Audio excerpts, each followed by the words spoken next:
Plastic vacuum forming machine. Production process. Ice cream tray. The material placed on the loading rack is transferred to the heating area through the plating roller to be heated and softened.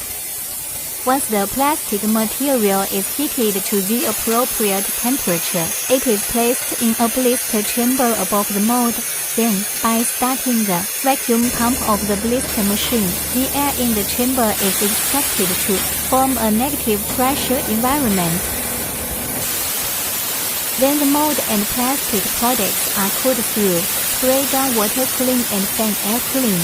This will allow the plastic material to be absorbed to the mold surface and gradually form the desired product shape. The formed product passes through the knife gate of the unloader and is preliminarily cut into balls one after another.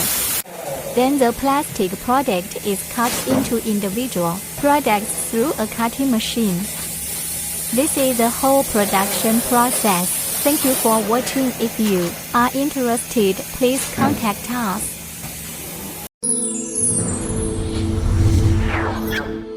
Ether.com. Make global trade easier.